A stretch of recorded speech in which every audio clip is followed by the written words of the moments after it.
the Esports World Cup. Firouzja needs to win on command with the black pieces in order for this set to go to Armageddon. Very possible, but let's see how this pans out.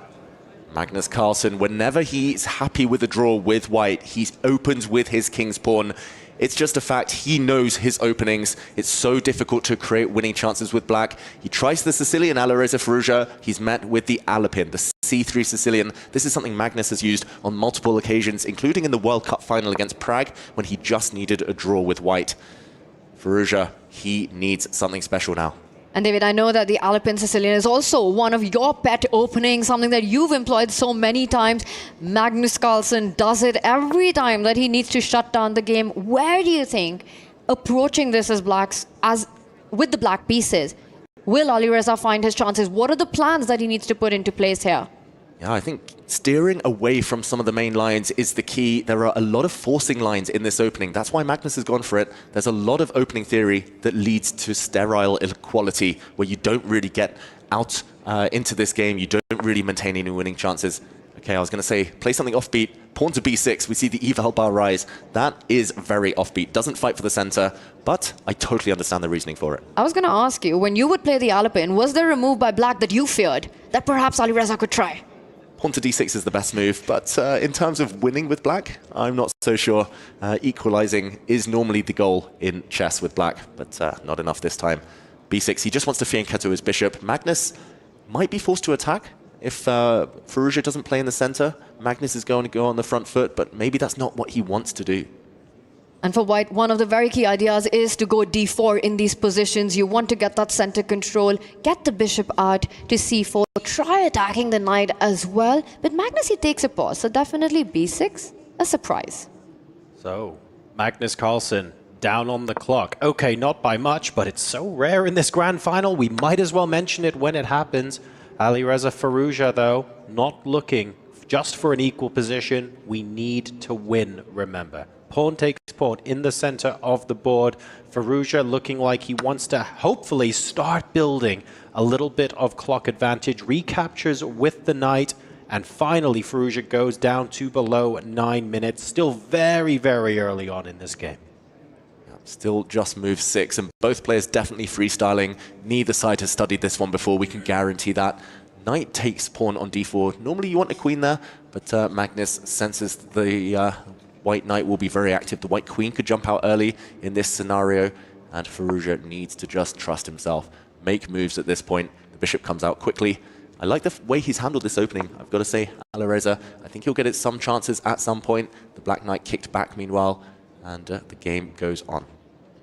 It does go on, and this rivalry goes on. You know, I'm thinking right now of back in 2021 when Magnus Carlsen shocked the world, moved away from the World Championship crown, walked away from it, but said that he would be willing to fight if it was Alireza Firouzja who would challenge him, who would go on to win and then challenge him. That would make Magnus interested in getting back to the World Championship. That's the kind of respect he had. That's the kind of challenge he wanted to relish against the prince, Alireza Firouzja. And we never got that classical World Championship match. But we're getting the matchup here at the biggest global esports stage, at the esports arena. The king versus the prince, but so far, it's been a Magnus Carlsen show. Do you think maybe that that actually plays on Firouzja's mind as well, knowing that Carlsen has said that about you? It's very difficult not to let that affect you psychologically, going, ooh, this is the match that he said he'd be happy to play. I really need to not disappoint. I need to go in with a bang. I need to really prove myself. And so far, we've seen flashes of that brilliance that does enable him to compete with Carlsen at the highest level. That said, he hasn't been able to consistently show that throughout this grand final, at least not so far. Yeah, there's two ways you can take compliments from the world's best ever player. You can say, oh, thank you, I'm going to prove you right.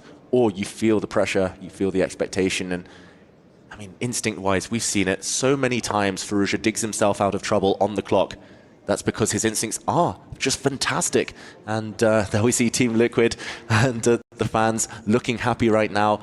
But yeah, Firouzja just hasn't been trusting himself. He needs to go for it now. Pawn to h4, not liked by the computer, I should mention. Magnus Carlsen wants to win this one in style. He's trying to punish black for not finishing development, not castling yet. But the white e-pawn, a bit weak. I'm liking Firouzja's chances here if he can strike somehow in the center. This move just makes me feel like Magnus wants to have fun in this game. There's absolutely no reason for him to go for this. You know, you play the Alpin, it signals that you want to keep things under control. Then you push the H-pawn voluntarily instead of continuing with getting development and getting your king to safety. Magnus Carlsen is in for a fight, but that is exactly what might give Firouzja his chance. Yeah, and remember Magnus, when he was close to knocking down Hikaru in the final game of their match, at least the final of the sixth yesterday, he got nervous. He did blunder. Yep. It is possible. He's human. So Firouzja cannot kind of give up hope at any point yet. Very easy to forget sometimes that our champions, our heroes, the GOATs, are human as well. And, you know, at some point, the torch will pass from Magnus Carlsen to the younger generation. He's here to say, yes, it will happen, just not today. If Alireza wins this game and makes the comeback into the match to force an Armageddon, that will be a huge momentum shift. I'd go on to say that he'd be a favorite in that Armageddon, you know, given his speed skills, especially when you're down to 30 seconds. That is his best hope right now. And I think the way Magnus is playing, pushing his pawns, delaying his development, this is going to be a feisty game. I'm going to call it. I think this is going to get crazy. I don't know the result, of course. Difficult to make any predictions here, but I feel that Firouzja is going to get some chances in this one. Already some tactics in the air. The most obvious move would be to push a pawn forward, break open the black bishop, but maybe we could investigate a bit further because Alireza Firouzja has what could be a golden opportunity to shock Magnus Carlsen right now. Not only can he open up that bishop, he can do it forcefully and in style. Knight takes pawn. If the white bishop takes back, then the black bishop takes on f3, removing the defender, hitting the white queen, and when the white queen recaptures, when the dust settles, bishop takes bishop, black has won a pawn with a nice pin to boot. If we go back, after knight takes e5, if the white knight recaptures, then black just says, calm, d6, open the diagonal for my bishop, please, and look at the white knights. Look at the black bishop. It's sniping, it's going to regain the material with interest. This is super complicated. White can even give a check at the end of this with his queen. The game goes on, but Firouzja, he has to take risks like this. He has to gamble. But this is the one moment I'm glad that he's paused and spending time, because this is a critical decision. And it'll all be worth it. All those minutes spent will be worth it if he plays knight takes pawn. That's a huge advantage. You go up a pawn, your bishop becomes a big piece here. And of course we have the aid of the eval bar here. We have the aid of some very powerful engines, but Alireza Firouzja, he has the aid of his fantastic instincts. He's paused for a reason. Magnus Carlsen will be jumping out of his chair if he sees the move knight takes e5. He's got to play it. He's got to find it. Has to be played, right? Especially if you spend so much time and energy calculating this out. I feel like it should happen on the board. But do you think if Magnus has spotted it, he'll give it away? Because he's also the kind of player who just keeps that poker face until his opponent has made his decision. The more Alireza thinks, I think the higher chances that he spots it. Who's going to spot it? Let's take a look at Alireza's screen, perhaps. It looks like he was about to push his pawn forward to d6. He does miss the opportunity. It was complicated. It was difficult. It was so hard to evaluate, but he could have played that move so much quicker. Now the black king castles. Status quo has been maintained. Magnus is holding this together with a pin. But here's the thing, right? Because if Alireza did not go for knight takes pawn and wanted to make the move d6, again, you make it in 20 seconds. Right. But if you take your time, then you find that central blow. Yeah, I don't blame him at all for missing that. I think superhuman almost, that tactic. But what he's played, the fact that it took him over 2 minutes to play d6. That's the problem. That's That's the issue. So now 7 minutes plays under 4. Unfortunately, familiar territory here in what potentially could be the last game. Remember, if Magnus Carlsen wins this game, he does not only win the set, he wins the match. So Firouzja needs to win, needs to find a way to crack open the position and take this victory from Magnus Carlsen to force an Armageddon. Well, there was tension at the center of the board, and what Alireza has done is he slides his rook, defends the bishop, and now can go on to win a pawn. That e5 pawn, now that the bishop on b7 is guarded, knight takes e5. Alireza again, and he does it, but he takes it with his own pawn first, doubling up on the e file. That's very surprising. He could have done the same thing, but in a more forceful way. if Black had taken with the knight, White would have been forced into a variation that could have happened anyway. He basically gave Magnus more choice. And although the position's still now level in the balance, Black with the bishop pair, Magnus might be breathing a sigh of relief. He has control over the diagonals for now, although still a harder position to handle. I think easier to play for Black, I'm going to say, because White's queenside pawns are slightly overextended, are slightly loose. And of course, we've been talking about bishops today. Alireza with that up his sleeve. In an open game, right? And both bishops on the longest diagonal of the board. And guess what? The knight joining the party as well jumps onto that central d4 square. I wonder if Magnus will do the same. Go knight d5. There are tactics in the air. He might want to trade pieces off. But it looks like that might work in Magnus's favor if you jump with that knight to the d5 square, given the tension along the c line. Oh, that's a good way to trade pieces. Get Magnus closer to the draw that he needs. It's also frustrating that the queen can't just sidestep for Firouzja to c7 because of the ominous presence of White's dark square bishop, effectively meaning the queen stays on the d-line longer, increasing the probability that the queens come off at some point soon. We're trying our best to figure out a way to keep everything on, to keep the tension, to keep the complications, but I think Black is struggling to do that here. And again, opportunity to trade queens, and this time it's Magnus that says no, maybe playing on the clock pressure here as it goes to 6 versus 3. Exactly, Magnus has sped up again. Not for the first time, he's barely spent over 30 seconds for a single move in this game, and look at this, pawn to e6, the first blunder of this game, the first mistake. The white rooks are going to hit the black queen. It could be over now. The black queen has no good squares. Wherever you go, there's a double attack or a fork. Magnus now looking at the fans, smiling. He knows he's close. He knows he's about to get it. Team Liquid on the edges of their seats. He knows this is over. The knight about to jump in with a big fork in the position, going material up. Firouzja will fight. He will try to play this on, but I'm not even sure for how long. This is completely busted for black. Magnus Carlsen vibing there. There we go, knight for rook. Magnus has extra material. He's the exchange up. He's getting close now. The white rooks are coming in. The white c-pawn sprinting forward. Firouzja has minimal counterplay. The white queen holds everything. Is this the final few moves of the Esports World Cup 2025? The black bishop trying to stem the tide, but it's desperate now.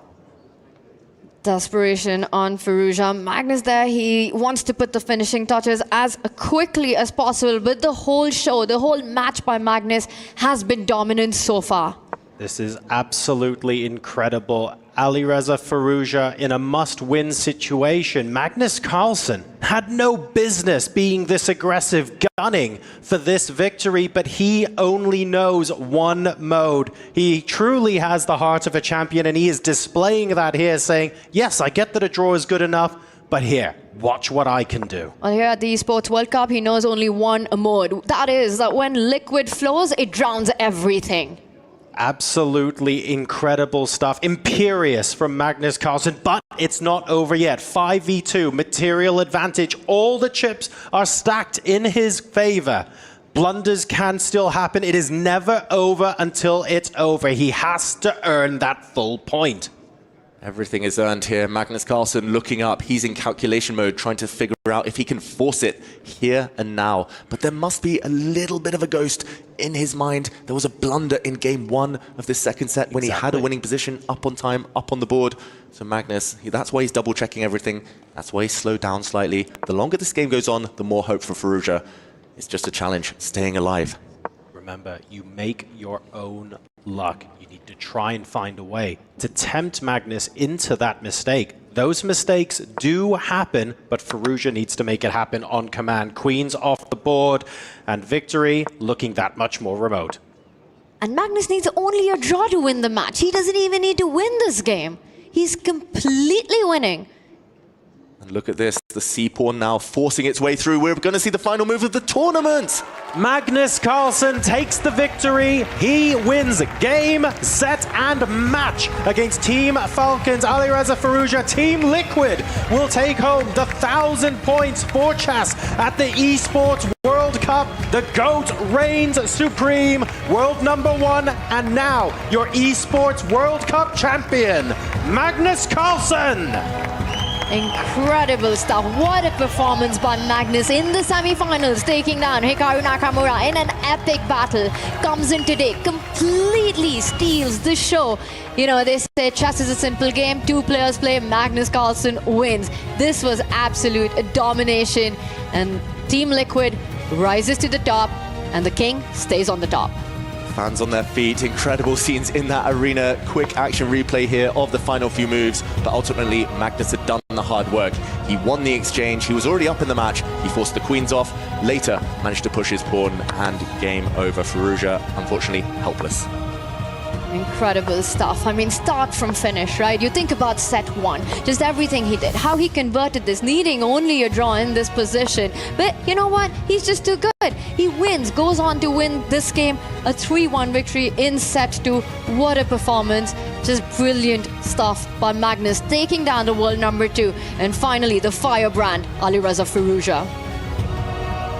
Yeah, incredible scenes. Magnus looking fantastically happy as well in those graphics. There we see him with a smile as the final key is given to him. Is about to fall prey to the world number 1. There we go. The Keymaster hands the winning key to put into the trophy, which now belongs to world number 1 and now Esports World Cup champion. An absolutely incredible achievement for Magnus Carlsen.